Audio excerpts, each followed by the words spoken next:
Welcome back to Electronics. Today we're undervolting the RTX 3080 in Microsoft Flight Simulator 2020. Let's go.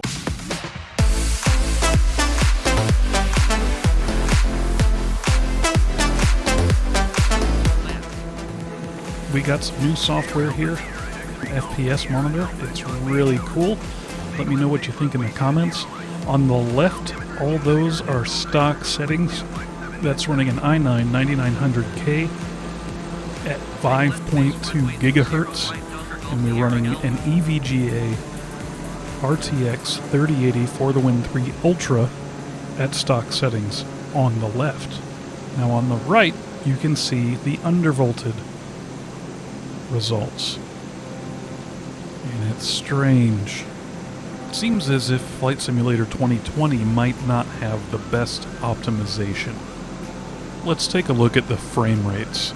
50s, a little bit of 60. These are the ultra settings, so you aren't going to expect to get great frame rates, but a 5.2 gigahertz CPU is running at 20, 40, not even 50% capacity.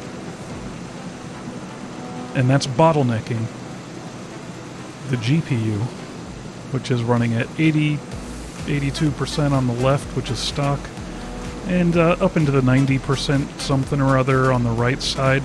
We undervolted to 800 millivolts and reduced the frequency to 1800 megahertz. You can see we're saving on wattage. Looks to be right around 100 watts, plus or minus a bit. But the performance,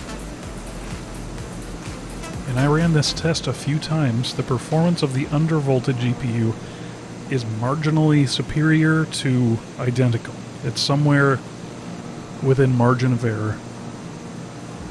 And for whatever reason, Flight Simulator 2020 is incredibly taxing on your system, but it also can't take advantage of either your CPU or your GPU. No, I don't understand why.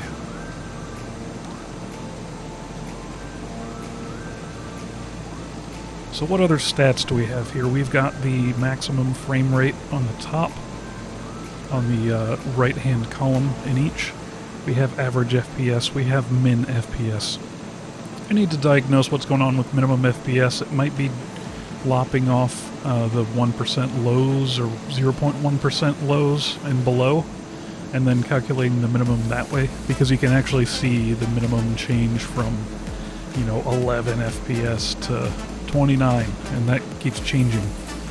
It might also just be logging some short period of time. I'll take a look at that and see if I can identify what's going on. Under there you've got the instantaneous FPS, and then frame times, 0.1% lows and 1% lows. You can also see the load on RAM, which is extravagant to say the least. 15 gigabytes nearly of system RAM at 3600 megahertz being utilized here. 6.5 gigabytes of VRAM on the graphics card.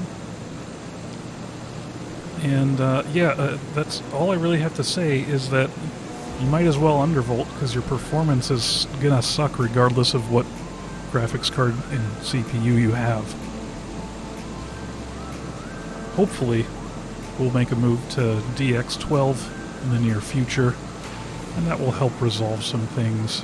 It'll allow us to at least use more CPU, which means that we won't be bottlenecking the GPU so much, which means that we'll be able to rely on good CPUs and good GPUs a little bit more than we currently can. Alright everybody, this has been Electronics. See you next time.